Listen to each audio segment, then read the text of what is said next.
Hello दोस्तों, good morning, नमस्कार। कैसे हैं आप लोग। मैं हूं आपका होस्ट, आपका दोस्त अभिषेक वर्मा, और आप सभी लोगों का बहुत बहुत तहे दिल से स्वागत है आपके अपने YouTube channel easy maths with Nehra sir में। और सुबह के बज चुके हैं 9। समय है हमारे सुबह की क्लास का, जिस क्लास में हम प्रॉफिट एंड लॉस चैप्टर पढ़ रहे हैं। प्रॉफिट एंड लॉस ये चैप्टर हम हमारा पढ़ रहे हैं। इस क्लास का समय हो चुका है और यहाँ हम प्रॉफिट एंड लॉस से जुड़े शानदार सवाल करने जा रहे हैं, जिससे आपके जीवन में जो आपकी सैलरी आ रही है वो प्रॉफिट ही प्रॉफिट हो और उसका लॉस बिल्कुल भी नहीं हो। लॉस कब होगा? जब आप एग्जाम पास नहीं कर पाओगे तो फिर लॉस ही लॉस होगा सैलरी का, और अगर एग्जाम आपने पास कर लिया तो प्रॉफिट ही प्रॉफिट होगा। तो सैलरी का प्रॉफिट आपकी खाते में इनटेक करने के लिए, खाते में क्रेडिट करने के लिए, आपके अकाउंट में क्रेडिट करने के लिए प्रॉफिट एंड लॉस की क्लास शुरू करते हैं एक शानदार सवाल के साथ। तो आज की क्लास का पहला सवाल ये रहा आपकी कंप्यूटर स्क्रीन पे। A salesman expects a gain of 13% on his cost price। ये एक सेल्समैन है, एक विक्रेता है, एक व्यक्ति है जो सामान बेचता है। वो क्या करता है? 13% का गेन, 13% का लाभ जो है उसकी आशा करता है, एक्सपेक्ट करता है। इन अ मंथ ही sale was 7,91,000। What was his profit? कि एक महीने में अगर उसकी टोटल बिक्री 7,91,000 की हुई तो उसका प्रॉफिट क्या होगा। देखो क्या कह रहा है कि एक व्यक्ति अपनी लागत मूल्य पर 13% का लाभ की आशा करता है, 13% लाभ की आशा करता है। और यदि एक महीने में उसकी कुल बिक्री 7,91,000 की रही तो उसका लाभ ज्ञात कीजिए। 13% का लाभ जो है उसकी आशा करता है, इसका मतलब अगर इसका सीपी 100 है, अगर इसका सीपी 100 है तो ये आपका एसपी होगा 113। यही कहना चाहता है ना ये, कि आपके 13% लाभ, यानी कि अगर 100 रुपए इसका सीपी है तो वो उस पे 13 रुपए का लाभ कमाना चाहता है। ये बात आई या नहीं आई समझ में? एक बार आप कमेंट में यस और नो कह दीजिए। बिल्कुल एनर्जी अपनी बनाए रखिए, शानदार एनर्जी के साथ हम करेंगे कि 100 पर 13 रुपए का प्रॉफिट चाहता है तो उसका सेलिंग प्राइस कितना हो जाएगा? 113। अब दिया हुआ है यदि किसी महीने में उसकी कुल बिक्री 7,91,000 है। कुल बिक्री कितनी है? 7,91,000। इस सेलिंग प्राइस 113 की वैल्यू है 7,91,000। 113 यूनिट की वैल्यू क्या है? 7,91,000। यानी कि हर एक चीज 7,000 गुना है। हर एक चीज क्या है दोस्तों? 7,000 गुना है। 113 को 7 से गुना करेंगे तो 791, 30 ऐसा का ऐसा। 113 यूनिट की वैल्यू 7,91,000 है। तो आपको क्या करना है? लाभ ज्ञात करना है। ये जो 13 है इसकी वैल्यू 7,000 गुना कर देंगे।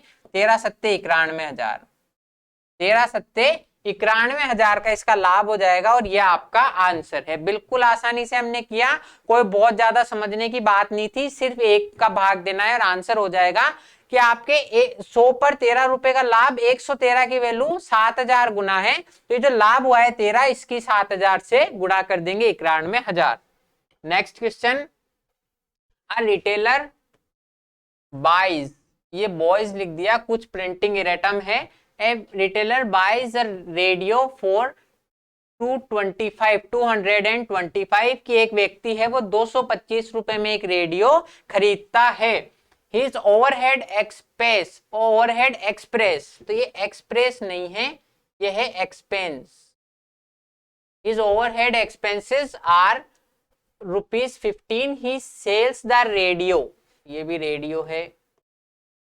he sells the radio for 300। the profit percentage of the retailer is, कि एक विक्रेता है वो 225 रुपए में एक रेडियो खरीदता है। 225 रुपए में एक रेडियो खरीदता है और रेडियो पर उसने अतिरिक्त खर्च कितना किया है? 15 रुपए। और अगर वो 300 रुपए में बेचे तो उसने कितना परसेंट का लाभ कमाया है, कितना परसेंट का इसके प्रॉफिट हुआ है? तो आप देखो रेडियो उसके पड़े कितने का, कि 225 रुपए का तो उसने खरीदा और 15 रुपए उसने एडिशनल खर्चा किया। 15 रुपए उसने एडिशनल खर्चा किया तो 225 तो ये, और 15, 240 रुपए का उसके लिए रेडियो पड़ गया। उसके लिए टोटल कॉस्ट प्राइस क्या होगी? 240 रुपए। कितनी होगी दोस्तों? 240 रुपए का उसके रेडियो पड़ गया। और उसने बेचा कितने में? तो बेचा 300 रुपए में। तो सेलिंग प्राइस हो गया 300 रुपए। अब आपको परसेंटेज निकालनी है कि 240 का उसके पड़ा था, 300 रुपए में बेचा तो कितना परसेंट होगा। अब आप देखो यहां पर पहले इन दोनों का डिफरेंस निकालो प्रॉफिट के लिए 60 रुपए, और 60 240 का कितना परसेंट है वो निकालो। इससे बढ़िया थोड़ा सा आप समझो कि 240 का लाया था और 300 का बेचा, 240 का लाया था और 300 का बेचा, मतलब इनका रेशो अगर निकालें तो 4:5 का आ गया समझ में कि 240 का लाया था और 300 का बेचा। अगर मैं इसको 60 से काट दूं तो 4:5, कि अगर 4 का लाया था तो 5 का बेचा, प्रॉफिट हो गया 1/4 का। यह आया या नहीं आया समझ में कि 240 का लाया और 300 का बेचा, इनका रेशो निकाल दो। यहां सीपी और एसपी का रेशो निकालेंगे, 240 से 300, 60 से कट जाएगा 4:5, 60 से कट जाएगा 4:5, यानी कि ये 4 रुपए का अगर लाया था तो 5 का बेचा, तो 1/4 यानी कि 25% का प्रॉफिट। अगर आप देखो थोड़ा सा चीजों को समझोगे तो आपके सवाल इजी हो जाएंगे और आपको कुछ करने की नीड ही नहीं रहेगी कि 225 का लाया और 15 रुपए एडिशनल, तो 240 का इसके पड़ गया और 300 में बेचा है, यानी कि 4 पे 1 का लाभ हुआ है, तो कितना परसेंट, 25%। नेक्स्ट क्वेश्चन, अब ब्रांड ऑफर्स, ये देखो सक्सेसिव डिस्काउंट का आ गया, तो सबसे पहले हम सक्सेसिव डिस्काउंट देखते हैं। हमने सक्सेसिव डिस्काउंट जो है परसेंटेज में भी देखा था कि अब कभी भी हम सक्सेसिव परसेंटेज निकालते हैं या सक्सेसिव डिस्काउंट निकालते हैं तो उसका फॉर्मूला क्या होता है, सक्सेसिव डिस्काउंट। वो नेक्स्ट क्वेश्चन पे करेंगे, उससे पहले हम एक चीज कंसेप्ट समझ लेते हैं। हमने जो जरूरी चीजें थी वो पहले सीख ली, और जहां जहां आप जिस भी चीज की जरूरत होगी हम उसी सवाल से पहले सीख लेंगे। हमने क्या किया था, मैंने आपको प्रीवियस वीडियोस में परसेंटेज में पढ़ाया था कि अगर A% का डिस्काउंट दिया जाए किसी वस्तु पर और B% का और दिया जाए, A और B% के सक्सेसिव डिस्काउंट दिए जाएं, क्रमागत छूट दी जाए, तो फिर उसके टोटल कितनी छूट होती है। तो इसका मैंने आपको फॉर्मूला बताया था सक्सेसिव डिस्काउंट का कि ओवरऑल डिस्काउंट क्या होगा, A + B - AB/100। ये याद है आपको, मैंने बिल्कुल आराम से भी समझाया था कि ये A + B - AB/100 कैसे होता है। जैसे उदाहरण के तौर पे आप देखो कि मान लो इसको अब एग्जाम्पल से समझे, वहां भी मैंने समझाया था, एक बार क्विक रिवीजन और कर लेते हैं, हो सकता है किसी ने वो क्लास नहीं देखी हो तो वो यहां पर समझ सकता है। मान लो ए की वैल्यू मानी मैंने 20% और बी की वैल्यू मानी 10%। एक व्यक्ति है, उसने 100 रुपए की कोई वस्तु अंकित कर रखी है और वो उस पे 20% और 10% की दो क्रमागत छूट देता है। ही ऑफर्स 20% एंड 10% सक्सेसिव डिस्काउंट, 20% और 10% सक्सेसिव डिस्काउंट देता है। तो उसके आप बताओ ओवरऑल कितनी छूट हुई। तो अगर आप इस फॉर्मूले से करो, आप 20 और 10 30 की छूट नहीं कर सकते, इस फॉर्मूले से करना पड़ेगा कि 20 ए की जगह 20 + 10 + 20 × 10/100 की 20 का 10%, तो ये 0 से 0 कट जाएंगे, यहां पर माइनस आएगा, तो 20 और 10 30 - 2 28% की ओवरऑल छूट होगी। कि अगर एक व्यक्ति 20% और 10% की दो सक्सेसिव छूट देता है तो उसके ओवरऑल छूट कितने की होगी, 28% की। अब मैं आपको बिल्कुल एग्जांपल से इसको समझा सकता हूं कि 100 रुपए की एक वस्तु है, अगर उस पर 20% उसने छूट दे दी, 20% छूट दे दी, तो इसका मतलब अब वो बची 80%, कि मैंने उसकी कीमत पर 20% की छूट दे दी, इसका मतलब अब बची 80%। अब 80% उसकी बची, उस पर फिर मैंने 10% की छूट दे दी, उस पर फिर मैंने दोबारा से 10% की छूट दे दी, इसका मतलब अब 90% ही बचेगा। ये चीज आई है नहीं आई समझ में कि 20% की छूट दे दी, तो पहले अगर 100 था तो अब कीमत 80 होगी, और अब उस पर भी 10% की छूट दे दी तो 100 था तो 90 ही हो गई। 00 से 00 कट गया, इन 2 0 से ये 2 0, तो अब उसकी कीमत घट के रहेगी 72। 9 × 8 72 रहेगी। तो आप देखो 100 रुपए की पहले थी और अब 72 ही रहेगी, तो कितनी छूट होगी, 28 की। तो 28% हमारा आंसर इधर से भी आ रहा है और 28% इधर से भी आ रहा है।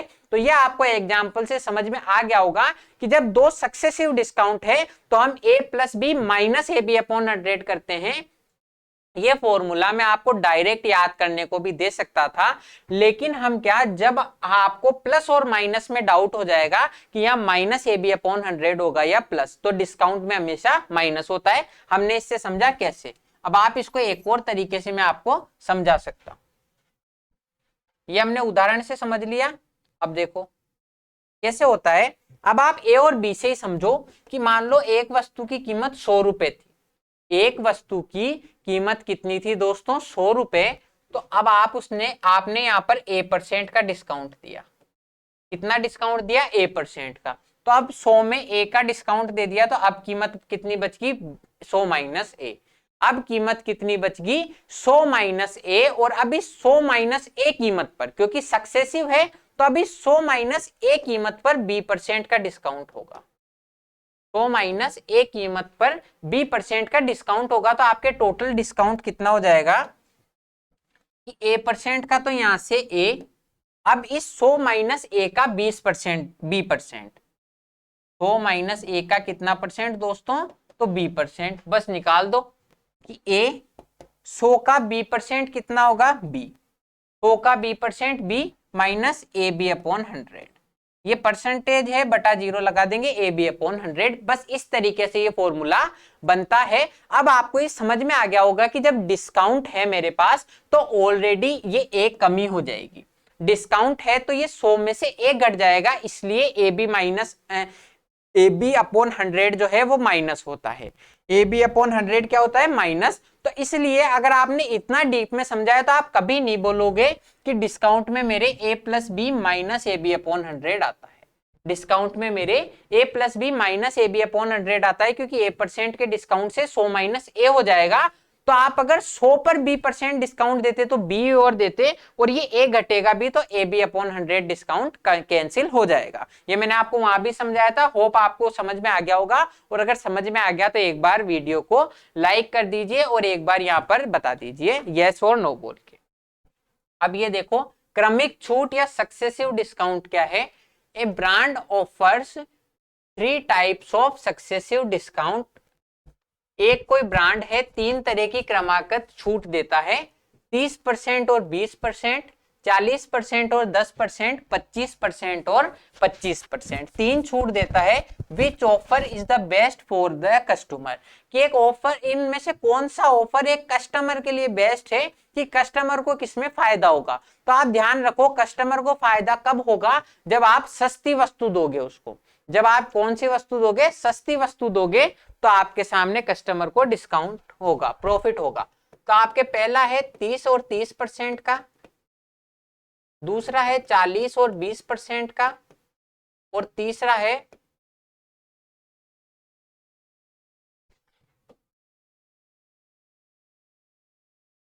25 और 25%।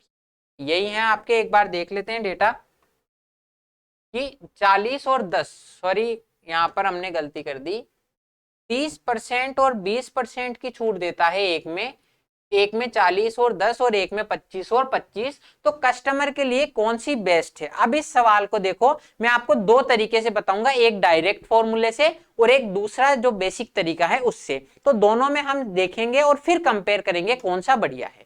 तो देखो, अगर आप एक तो बेसिक तरीके से करो कि पहले 30% की छूट दी, फिर 20% की छूट दी, तो क्या होगा? इसमें हमें कॉस्ट प्राइस कुछ भी नहीं दिया हुआ, लेकिन परसेंटेज निकालना है। तो मैं यूं मान लेता हूं मेरी तरफ से कि कॉस्ट प्राइस 100 रुपए है।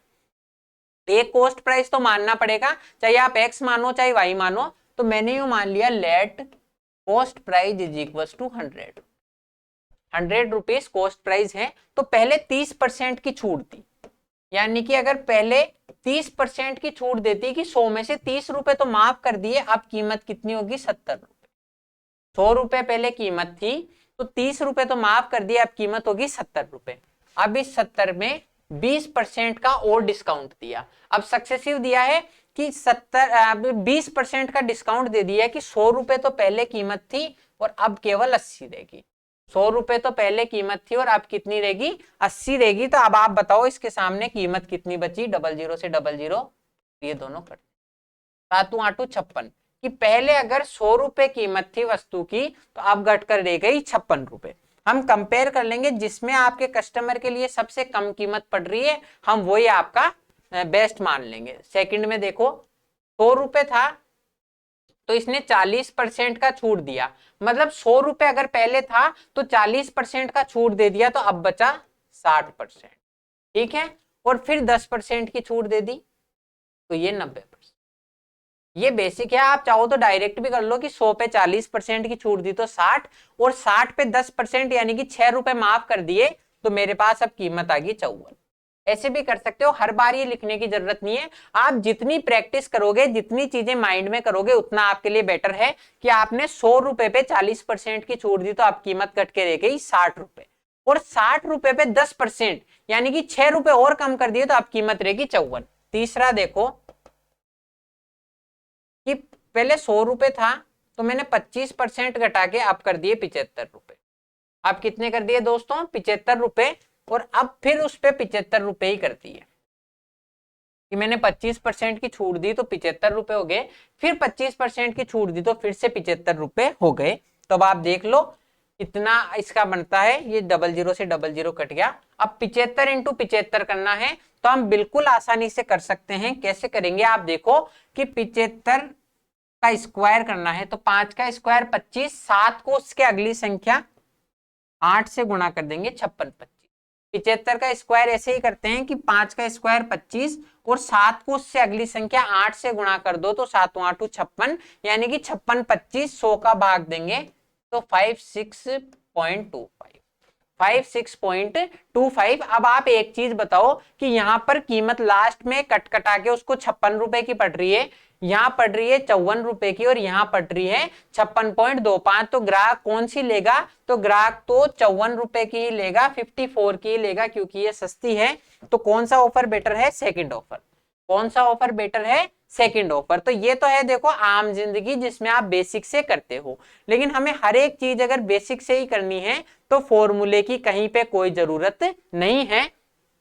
हमने फॉर्मूला भी सीखा है वो इसीलिए सीखा है ताकि हम बेसिक से ना करें। तो दो ए और बी के सक्सेसिव डिस्काउंट देते हैं तो उससे ओवरऑल डिस्काउंट फर्क पड़ता है a plus B minus A b %, ये डिस्काउंट होता है। तो आप चाहो तो इससे भी डिस्काउंट देख सकते हो।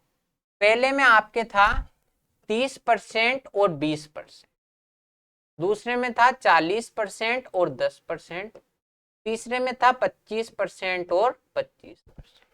3 सक्सेसिव डिस्काउंट के अलग अलग ऑफर थे। कौन सा हमारे लिए बेटर है? ए और बी का मान रख दो।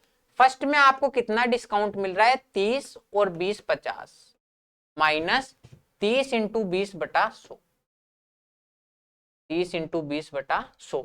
तो 30 और 20 50 माइनस 30 इंटू 20/100 यानी कि 50 माइनस 6, ये 00 से 00 कट जाएगी।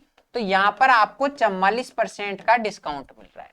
कितना डिस्काउंट मिल रहा है दोस्तों? 44%। आप देख लो यहां से क्रॉस चेक करके कि 44% का डिस्काउंट मिल गया, यानी कि 100 में से 44 तो कम हो गया, तो कीमत कितनी आएगी? 56। यहां से हम लास्ट में प्राइस निकाल रहे हैं, यहां से हम प्राइस निकाल रहे हैं और यहां से निकाल रहे हैं डिस्काउंट, यहां से निकाल रहे हैं डिस्काउंट।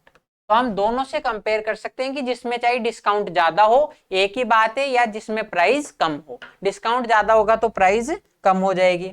दूसरा देखो आप, दूसरा हम देखें 40 प्लस 10 माइनस 40 का 10%, 40 का 10%, 40 और 10 कितने हो गए? 50 माइनस 40 का 10% 4, तो यहां पर डिस्काउंट मिला 46%।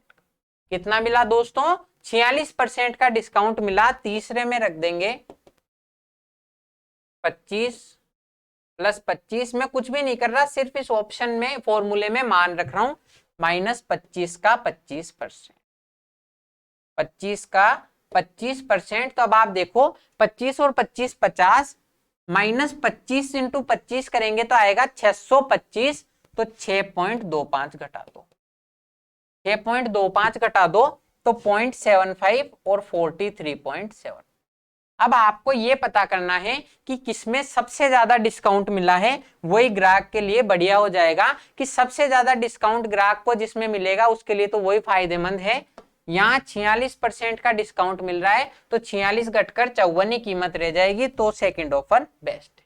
इससे भी हो गया, फॉर्मूले से भी हमने देखा कि या तो आप कीमत निकाल दो इतनी कमी कमी करके, या फिर आप डिस्काउंट का परसेंटेज निकाल लो कि मेरे ओवरऑल कितना परसेंट का डिस्काउंट पड़ रहा है। जिसमें डिस्काउंट ज्यादा हो वो ग्राहक के लिए बढ़िया है, और जिसमें कीमत कम हो वो ग्राहक के लिए बढ़िया है। तो 46% आ गया। अब यहां पर देखो, एक चीज समझने की बात है जो आमतौर पे लगभग 90% ऐसे सवालों में होती है। 90% ऐसे सवालों में आपके साथ फॉलो होगी। क्या होगी वो देखो, वहां से आपको टाइम और कम लग सकता है, ये पूरा भी नहीं करना पड़ेगा। कैसे, आप देखो यहां पर 30% और 20% डिस्काउंट है। 30% और 20% के दो डिस्काउंट हैं, तो ए प्लस बी होगा इन दोनों में। ए प्लस बी होगा माइनस ए बी अपॉन 100 घटेगा, माइनस ए बी अपॉन 100 घटेगा। तो अब आप देखो ए प्लस बी यहां पर कितना हो गया, 30 और 20 50, यहां पर 40 और 10 है।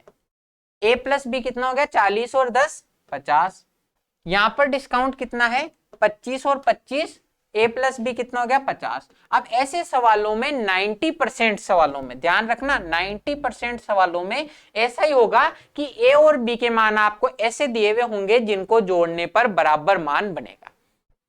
30 और 20 50, 40 और 10 50, 25 और 25 50। आप वहां पर 1 सेकंड का टाइम लगेगा, जोड़ के देख लोगे कि तीनों को जोड़ने में बराबर बन रहा है। इसका मतलब मुझे ये तो कैलकुलेट करने की जरूरत ही नहीं है, मुझे ये तो कैलकुलेट करने की जरूरत ही नहीं है, ये तो हमेशा 50 बनेगा। तो ये 50 तो फिक्स है, 50 में से मैं जितना कम आपके कमी करूंगा उतना ही मेरा डिस्काउंट बढ़ेगा। जैसे मान लो मैं आपको एक उदाहरण दूं कि दो संख्याएं हैं, आपके सामने दो संख्याएं हैं 10 और 10, ये एक है 10 और 10, 10 और 10, 10 और 10 ये संख्याएं हैं। एक बार तो मैं करूं 6 की कमी, और एक बार करूं 4 की, या एक बार करूं 3 की कमी।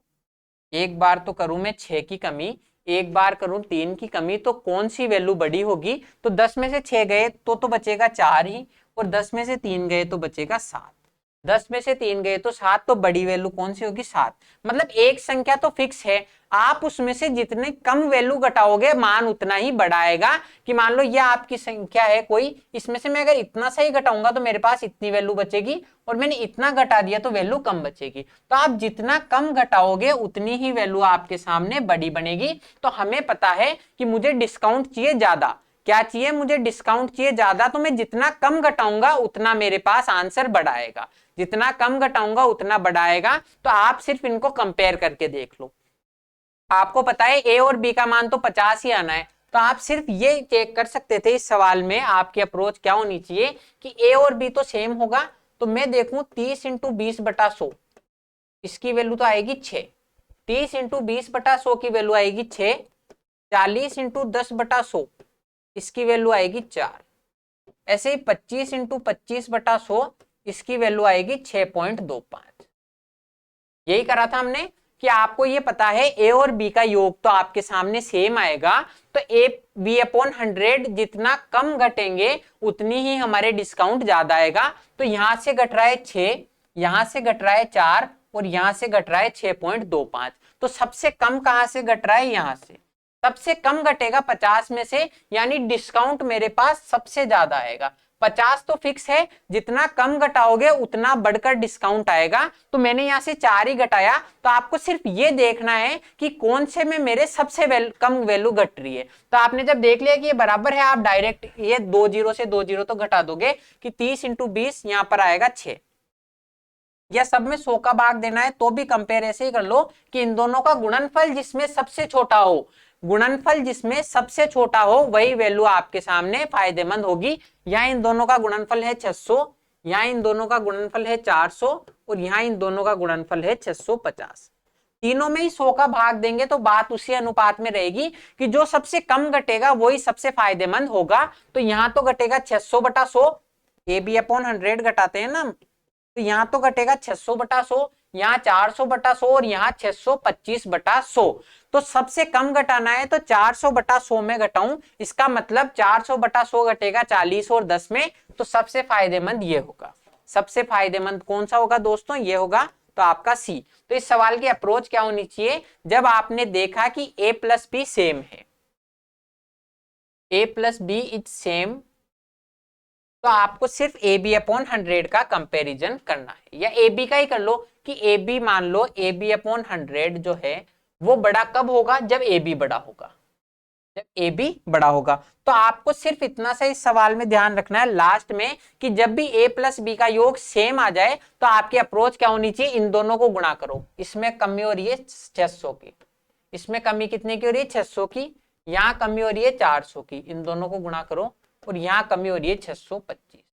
तो जहां इन दोनों का गुणनफल सबसे कम होगा सेकंड ऑफर में, तो सेकंड ऑफर हमारा बेस्ट होगा। क्यों होगा, मैंने आपको हर एक चीज का कंपैरिजन करके बताया है कि जिन दोनों का ए बी का प्रोडक्ट कम होगा वहां कम घटेगा, कम घटेगा तो डिस्काउंट ज्यादा आएगा। इस तरीके से इस क्वेश्चन को करेंगे और जहां सबसे कम घटेगा वही हमारा आंसर होगा। अब आप देख लो नेक्स्ट क्वेश्चन, ये भी सक्सेसिव डिस्काउंट का ही है, तो हमें कुछ भी नहीं करना, सिर्फ जैसा जैसा सवाल कहे वैसा वैसा करना है। The difference between successive discounts of 40% followed by 30% and 45% followed by 20% on the marked price of an article is 12. The marked price of the article is, कि एक आपके दो अलग अलग तरीके के डिफरेंस हैं, कि एक व्यक्ति है उसके इसको तो दो छूट दी है, इसको सक्सेसिव डिस्काउंट दिया है 40 और 30% का, है ना, दूसरे को दिया है 45 और 20% का। इन दोनों के बीच में अगर डिफरेंस 12 रुपए है, इन दोनों के बीच में डिफरेंस अगर 12 रुपए है प्राइस में, तो फिर आप बताओ मार्क प्राइस क्या होगा, इसका एमपी क्या होगा, इसका एमपी क्या होगा। दो क्रमागत छूट 40 और 30% और 45 और 20% के बीच में अंतर अगर 12 रुपए का है, तो वस्तु का सूची मूल्य ज्ञात कीजिए। सूची मूल्य क्या है, ज्ञात करना है। अब इसको दो तरीके से कर सकते हैं, दोनों ही तरीके हम यहाँ डिस्कस करेंगे। पहला तो बेसिक मेथड, दूसरा फॉर्मूले वाला मेथड। यहां देखो कि आपने मान लिया, मैंने क्या मान लिया, let MP is equals to 100। मैंने ये मान लिया कि एमपी 100 यूनिट है। यूनिट क्यों, क्योंकि मुझे पता नहीं क्या आएगा, मैं एक्स भी मानता तो भी यही कैलकुलेट करना पड़ता। पहली कंडीशन देखो, पहली कंडीशन में क्या है, मैंने इसमें 40% की छूट दी। कितने की छूट दी दोस्तों, 40% की। अब आपको यहाँ या तो यूं कर लो, 40% की छूट दी तो बचा 60%, 40% की छूट दी तो बचा 60%, फिर 30% की छूट दी तो बचा 70%। तो कितना बचा दोस्तों, 70%। तो मुझे बताना है लास्ट इसका कीमत क्या होगी, फाइनली इसकी कीमत क्या होगी। एसपी मान लो कि ये डिस्काउंट दे रहा है एमपी पे, तो इसका सेलिंग प्राइस क्या होगा। पहली कंडीशन कि 40% का छूट दिया तो 60% बचेगा, फिर 30% की छूट देंगे तो 70% बचेगा। इसको कैलकुलेट कर लो। अब आप चाहो तो इसको गुणा भाग करके कैलकुलेट करो, या थोड़ी सी अगर आप में समझदारी है तो ऐसे कर लो कि 100 में 40% मैंने माफ कर दिया तो बचेगा 60। 100 का 40%, 40 माफ कर दिया, और 60 का 30%, 60 का 10% होता है 6, तो 30% 18 की और कमी कर दूंगा तो मेरे पास बचेगा 42। कितना बचेगा, 42। ठीक है, यहां बचेगा 42 रुपए। या आप इसको ऐसे भी कैलकुलेट कर लो, 00 से 00 काट दो तो 6 सत्ते 42।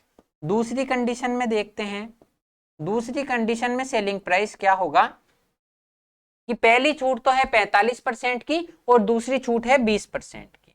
तो 45% की छूट दी यहां पर, तो आपके सामने बचा कीमत 55%। 45% तो छूट दे दी तो कीमत कितनी बची, 55%। फिर 20% की छूट दे दो, यानी 4/5। 4/5 की 5 पर 1 की छूट दे दी तो कीमत कितनी बची, 4/5। इसको कैलकुलेट कर लो कि 100 से 100 कट जाएगा और ये हो जाएगा 44। ये कितना हो जाएगा, 44। तो हमने दोनों के सेलिंग प्राइस कंपेयर करके निकाल दिए कि 100 पर 45% की छूट दी, यानी 45 रुपए तो कम कर दिए, तो 55 रुपए की बच गई। अब 20% का छूट दिया, यानी कि 5 से घटकर 4 ही बच गई, तो 55 से घटकर 44। यह आपको खुद समझना होगा, हर बार आप गुणा भाग करो, इसकी नीड ही नहीं है। सिर्फ आप देखो अभी क्या कह रहा है कि अगर ये छूट दे देते हैं तो उसमें कीमत में अंतर 12 रुपए का आता है। कीमत में अंतर कितना आता है दोस्तों, 12 रुपए। यहाँ कीमत में अंतर कितना आ रहा है, 2 यूनिट। यहाँ कीमत में अंतर आ रहा है 2 यूनिट, कि यहाँ पर तो 42 यूनिट कीमत बची और यहाँ कितनी बची, 44 यूनिट। तो 2 यूनिट की वैल्यू सवाल में 12 है, 2 यूनिट की वैल्यू सवाल में 12 है। तो ये जो हमने एमपी 100 यूनिट माना है उसकी वैल्यू हो जाएगी 600। 2 की वैल्यू 12 है, यानी कि हर एक चीज 6 गुना है, तो 100 की वैल्यू हो जाएगी 600। यह आपका आंसर 600 आपका आंसर हो जाएगा। अगर आपके समझ में आ गया तो एक बार यस और नो कमेंट में लिख के बता दो कि हमने क्या किया, कि 40% की छूट दी तो 60 बच गई कीमत, उस पर फिर 30% की छूट दे दी तो बची 42। यहाँ पर 55% बची, 45 की छूट दे दी, फिर 20% घटा दिया तो 44 कीमत बची। 2 यूनिट की डिफरेंस है 12, तो आपके 2 यूनिट की वैल्यू है 12, तो 100 यूनिट की वैल्यू हो जाएगी 600 रुपए। यह आपका आंसर। अब आप चाहो तो इसको एक फॉर्मूले के तरीके से भी कर सकते हो। फॉर्मूले के तरीके से देखते हैं यहाँ पर कि मैंने क्या किया, फॉर्मूला मेरा यही है कि ओवरऑल डिस्काउंट कितने का मिलेगा, A B minus A B upon 100, कि ए और बी के जब मैं 2 सक्सेसिव डिस्काउंट देता हूं, जब मैं 2 सक्सेसिव डिस्काउंट देता हूं तो उसकी कीमत मेरे पास बचती है a plus B minus A B upon 100। अब मैंने वही किया, let M P is equal to 100 unit. मैंने मान लिया कि इसका मार्क प्राइस 100 यूनिट है। इसका मार्क प्राइस कितना है दोस्तों, 100 यूनिट। तो अब निकाल देंगे डिस्काउंट कितना मिल रहा है। पहले केस में डिस्काउंट मिल रहा है कि 40 और 30% की छूट, 40 और 30%, तो 40 प्लस 30 माइनस 40 का 30%। अब हर बार इतना करने की जरूरत नहीं है, 40 का 10% है 4, 40 का 10% 4 है, तो 30% हो जाएगा 12। तो यहाँ पर आपको कितने की छूट मिल रही है, 40 और 30, 70 में से 12 घटा देंगे तो 58, मतलब यहाँ 58% की छूट मिल रही है। दूसरा डिस्काउंट देखो, अब आप देखो कि पहले 45% की छूट दे रहा हूं, फिर 20% की, तो 45 प्लस 20 माइनस 45 का 20%। अब आप देखो 45 का 20% कितना होता है, तो 45 का 20% होगा 1/5, 45 का 20% होगा 1/5 यानी कि 9। कितना हो जाएगा दोस्तों, 9। तो ये हो जाएगा आपके सामने 65 माइनस 90 माइनस 9, सॉरी 45 और 20 हो जाएगा 65 माइनस अगर 9 कर देंगे तो 56%। अब आप यहां से भी देख सकते हो कि यहां पर 100 यूनिट का 58 यूनिट माफ होंगे, 58%, या फिर यूनिट आप कि हमने 100 यूनिट माना है, मतलब यहां तो माफ होंगे 58 रुपए और यहां माफ होंगे 56 रुपए। यहां तो माफ होंगे 58 रुपए और यहां माफ होंगे 56 रुपए, यानी कि अब आप इसकी सेलिंग प्राइस यहां से भी निकाल दो कि 58 रुपए माफ हो जाएंगे तो सेलिंग प्राइस कितनी बचेगी, 42 रुपए। यहाँ 56 रुपए माफ हो गए तो सेलिंग प्राइस बचेगी 44 यूनिट। तो आपके सामने 2 यूनिट की वैल्यू वापस सवाल में 12 आ गई, तो 100 यूनिट की वैल्यू हो जाएगी 100। आपको सेलिंग प्राइस काउंट करना है, तो चाहे आप यहां से करो चाहे यहां से करो, बात एक ही बनेगी। आ गया समझ में कि हमने क्या किया, ए प्लस बी की 45% और 20% के 2 छूट देने से मेरे 56% की कमी होती है। इसी तरह कि 40 और 30 के 2 छूट देने से मेरे 58 यूनिट की कमी होती है। तो यहाँ पर तो कीमत बचेगी मेरी 42 और यहाँ पर कीमत बचेगी 44। तो आप 2 यूनिट की वैल्यू 12 है, तो 100 यूनिट की वैल्यू हो जाएगी 600। यहां पर आप एक स्टेप अगर थोड़ा सा समझो एक बार ध्यान से, तो यह आपको निकालना ही नहीं पड़ेगा कि डिस्काउंट में 2 का अंतर है। आप ये बताओ कि 100 रुपए मेरी कीमत थी, यहां डिस्काउंट दिया मैंने x रुपए का और यहां डिस्काउंट दिया मैंने y रुपए, है ना। यहां इन डिस्काउंट में 2 रुपए का अंतर है, तो यहां कीमत बचेगी 100 माइनस x और यहां 100 माइनस। मैंने क्या किया, 100 रुपए मेरी कीमत निर्धारित थी, कोई भी फिक्स, मैंने यहाँ डिस्काउंट दिया x रुपए का, यहाँ डिस्काउंट दिया y रुपए का, तो यहाँ मेरी सेलिंग प्राइस होगी 100 माइनस x और यहाँ होगी 100 माइनस y। तो आप थोड़ा सा अगर दिमाग लगाओ, थोड़ी सी शांति से समझो कि यहाँ x और y के बीच कितना डिफरेंस है, x माइनस y। x और y के बीच वही डिफरेंस है, यहाँ भी इन दोनों के बीच में डिफरेंस कितना है, x माइनस y। ज्यादा बड़े में से छोटे को घटाएंगे तो बड़े में से छोटा घटा दो 100 minus Y minus 100 plus X. तो यहाँ भी डिफरेंस आ गया एक्स माइनस वाई का। दोनों में डिफरेंस सेम आ रहा है। अगर आपको ऐसे समझ में नहीं आ रही तो आप यहां से समझो, कैसे एक्स और वाई को छोड़ो, कि यहां पर मान लो 100 रुपए मेरी कीमत थी, मैंने इस पे तो किए 10 रुपए माफ और इस पे किए 20 रुपए माफ, डिस्काउंट दिया। तो इन दोनों में कितना कितना अंतर पे डिस्काउंट दिया? 10 पे। यहाँ अंतर आया 10 पे, और यहाँ देखो तो कीमत कितनी बचेगी? यहाँ तो 10 रुपए माफ किए तो 90 बचेगी कीमत, और यहाँ 20 रुपए माफ किए तो 80 बचेगी। तो ये डिफरेंस भी 10 का है। इसका मतलब मैं इस पूरी आपको जितना भी मैंने अभी समझाया उससे यही कह रहा हूं कि दो डिस्काउंट के मध्य जितना अंतर होगा एक फिक्स प्राइस पर, उतना ही उनके सेलिंग प्राइस के मध्य अंतर होगा। यहां से देख लो कि यहां पर डिस्काउंट मैंने 2 रुपए ज्यादा का दे दिया, यहां पर डिस्काउंट मैंने 2 का ज्यादा का दे दिया, तो इनकी कीमत के बीच में अंतर भी 2 का ही आया। कि मैं एक पे 2 रुपए ज्यादा माफ कर दूंगा तो उसकी कीमत 2 रुपए कम हो जाएगी। बस यही मैं कहना चाह रहा हूं कि यहां पर आप यहां से भी कर सकते थे कि इनके डिस्काउंट के मध्य 2 रुपए का अंतर है, तो इनकी कीमतों के मध्य भी 2 रुपए का ही अंतर होगा। 2 यूनिट की वैल्यू 12 है तो 100 यूनिट की वैल्यू 60।